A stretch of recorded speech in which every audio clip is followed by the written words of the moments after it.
ഇനിയും സപ്പോർട്ട് ചെയ്യണം. ഓക്കെ, ട്രോളിക്കോളും പക്ഷെ കൊല്ലരുത്, അത്രേ ഉള്ളൂ. How are you? Yes, so let's have a mic and എല്ലാവർക്കും നമസ്കാരം. ഇത്ര നേരം ഞങ്ങൾക്ക് എല്ലാവർക്കും വേണ്ടി ഇവിടെ വെയിറ്റ് ചെയ്തതിന് താങ്ക് യു സോ മച്ച്. ഈ സപ്പോർട്ടിന് ഒരുപാട് താങ്ക്സ്. ആൻഡ് എനിക്കറിയായിരുന്നു, അവിടെ ഇരുന്ന് ഞാൻ കണ്ടപ്പോൾ തന്നെ വിചാരിച്ചു ഇപ്പൊ പറയും ഞാൻ വിചാരിച്ചു. അങ്ങനെയല്ല, പണ്ട് മലയാളം നല്ല മലയാളമായിരുന്നു. ഇപ്പോഴും എൻ്റെ മലയാളത്തിന് വലിയ പ്രശ്നമൊന്നുമില്ല. ഞാൻ മര്യാദയോടുകൂടി സംസാരിക്കാൻ ശ്രമിക്കുന്നത് മാത്രം. എല്ലാവർക്കും നമസ്കാരം. പറഞ്ഞതുപോലെ കുറച്ച് നാൾക്ക് ശേഷം ഞാൻ മലയാളത്തിൽ ചെയ്ത ഒരു സിനിമയാണ് JSK.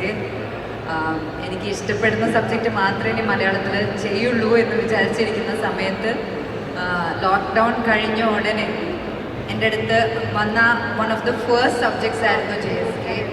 ആൻഡ് എനിക്ക് തോന്നുന്നു ഞാൻ എൻ്റെ കരിയറിൽ തന്നെ എൻ്റെ ലൈഫിൽ ട്രാൻസ്ഫോർമേഷൻ നടന്നൊരു സമയമായിരുന്നു ലോക്ക്ഡൗൺ. അതിനുശേഷം എന്നെ ഇത്രയധികം ട്രസ്റ്റ് ചെയ്ത് ഇത്രയും ഹെവി ആയ ഒരു ക്യാരക്ടർ തരാൻ കാണിച്ച ധൈര്യമാണ് ഞാൻ പ്രവീൺ ചേട്ടനെ ഫസ്റ്റ് ഓഫ് ഓൾ അപ്രീഷിയേറ്റ് ചെയ്യുന്നത്. കാരണം ഒരുപാട് പേര് എന്നെ മലയാളത്തിൽ റിജക്റ്റ് ചെയ്തിരുന്നു, എനിക്ക് അഭിനയിക്കാൻ അറിയില്ലെന്ന് പറഞ്ഞിരുന്നു, ഒരുപാട് ട്രോളുകളൊക്കെ ഏറ്റുവാങ്ങി. പക്ഷെ അതൊക്കെ ഇരുന്നാലും ശരി, ജാനകി JSK എന്ന് പറഞ്ഞ ഈ സിനിമയിലെ ജാനകി ആവാനായിട്ട് എന്നെ വിശ്വസിച്ചതിന് ഒരുപാട് താങ്ക്സ്. ഈ ജേണിയിൽ ഒരുപാട് കഷ്ടപ്പെട്ട് ആണ് പ്രവീൺ ചേട്ടൻ ഇവിടെ വന്ന് നിൽക്കുന്നതെന്ന് എനിക്കറിയാം. പക്ഷേ this movie has a heart. ആ heart is Janaki and that Janaki was created by you. And I am really happy ഇങ്ങനൊരു ദിവസം നമുക്കിവിടെ സെലിബ്രേറ്റ് ചെയ്യാൻ പറ്റിയെന്നുള്ളതിന് thank you so much and you deserve the best.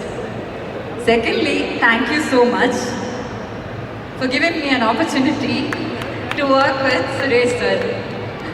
Chintamani Kolacase, നമ്മുടെ തെങ്കാശി പട്ടണം, അതുപോലെ സമ്മറിൻ ബദ്രഹേം എന്നീ പറഞ്ഞ അടിപൊളി സിനിമകളൊക്കെ കണ്ട് വലിയൊരു ഫാനായിട്ടുള്ള എന്നെ പിടിച്ച് ഈ സിംഹത്തിൻ്റെ മുന്നിൽ കൊണ്ടിട്ടതിന് വലിയ താങ്ക്സ്. എനിക്ക് എൻ്റെ കഥാപാത്രത്തിനെ കുറിച്ചോ ഈ സിനിമയിൽ കഥയെക്കുറിച്ചോ ഞാൻ ഒരുപാട് പറയുന്നില്ല. പക്ഷേ എൻ്റെ ലൈഫിൽ തന്നെ ആസ് എൻ ആക്ടർ എനിക്ക് ഭയങ്കര ചാലഞ്ചിങ്ങും ഭയങ്കര എക്സൈറ്റിങ്ങും ആയിരുന്ന കുറച്ച് മൊമെൻറ്റ്സ് ആയിരുന്നു സാറിൻ്റെ കൂടെ എനിക്ക് കിട്ടിയത് സിനിമയിൽ. ആൻഡ് അതും ഫസ്റ്റ് ഷെഡ്യൂളിൽ ഭാരതൈരം തന്നെയായിരുന്നു അത്. സോ അങ്ങനെ ചെയ്ത സീനുകളും ഈ ഒരു സിനിമയും നിങ്ങൾക്ക് എല്ലാവർക്കും, സിനിമയെക്കുറിച്ച് ഞാൻ കൂടുതലായിട്ടൊന്നും പറയുന്നില്ല, അത് നിങ്ങൾ തന്നെ കണ്ട് ഞങ്ങളുടെ അടുത്ത് അഭിപ്രായം അറിയിക്കുക. ബട്ട് ഒരുപാട് സന്തോഷം ഈ സിനിമയുടെ ഭാഗമാവാൻ കഴിഞ്ഞതിൽ. എൻ്റെ മുന്നിലിരിക്കുന്ന അവരെല്ലാവരുടെ കോ ആക്ടേഴ്സ് മാത്രമല്ല, എൻ്റെ കൂട്ടുകാരായി. ഇപ്പം ഞങ്ങൾ ഇൻ്റർവ്യൂസിലൊക്കെ ഇരുന്ന് ഒരുപാട് സംസാരിച്ച് I really remember every single day we had. Rajesh ചേട്ടനെ ഞാൻ അവിടെ എവിടെയോ കണ്ടായിരുന്നു, രാജേഷ് ചേട്ടൻ. അതുപോലെ തന്നെ എൻ്റെ ADs എല്ലാവരും ഒത്തിരി കഷ്ടപ്പെട്ട് ചെയ്ത പടമാണ്. And that is really special. And Suresh ചേട്ടാ, താങ്ക് യു സോ മച്ച്. ഞാൻ ഇടയ്ക്കിടയ്ക്ക് ബോർ എക്സ്പ്രഷൻ ഇട്ടാലും എൻ്റെ കൂടെ നിന്ന് എന്നെ ഒരുപാട് ഇൻസ്പയർ ചെയ്തത് thank you so much. I really hope that we can work together again someday. And thank you all, lots of love. ഞാൻ ഒരുപാടായിട്ട് നീട്ടുന്നില്ല. Thank you to the entire audience for all the support. ഇനിയും support ചെയ്യണം. Okay, ട്രോളിക്കോളും പക്ഷെ കൊല്ലരുത്, അത്രേ ഉള്ളൂ.